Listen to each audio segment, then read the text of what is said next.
Bonjour à tous, aujourd'hui on parle des serveurs DNS, on va faire la vidéo de cours et sur novelleclasse.com j'ai prévu une vidéo d'exercice sur cette notion. Alors pour voir les vidéos d'exercice sur le programme de SNT Seconde, tu dois aller sur Novelle Classe et le lien est dans la description. Allez, on est parti pour le cours sur les serveurs DNS. Comme on l'a vu dans le premier thème de l'année qui parlait du web, les sites web ce sont des ressources qui sont stockées sur des serveurs.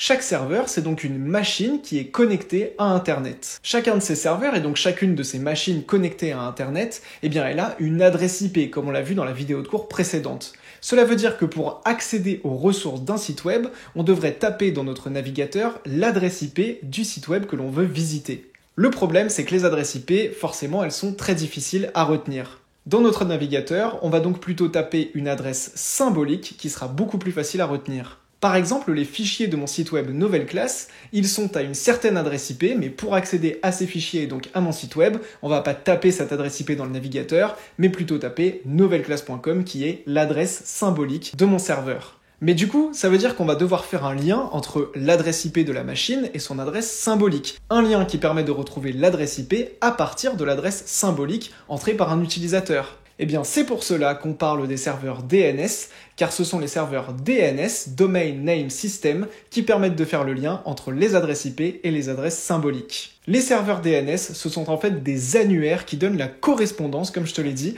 entre les adresses IP et les adresses symboliques. Alors comment est-ce que ça marche ? Eh bien, quand on va taper une adresse symbolique dans notre navigateur, plusieurs serveurs DNS vont se coordonner entre eux pour renvoyer à notre ordinateur l'adresse IP de la machine sur laquelle sont stockés les fichiers du site web que l'on veut consulter. On peut alors accéder aux fichiers demandés via le protocole HTTP dont on a parlé dans le premier thème de l'année qui parlait du web.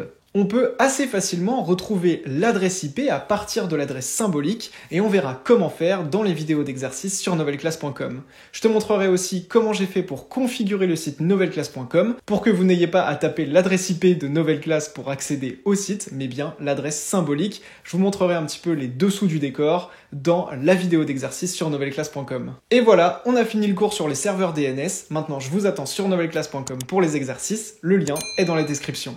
À très vite, c'était Théo, ciao.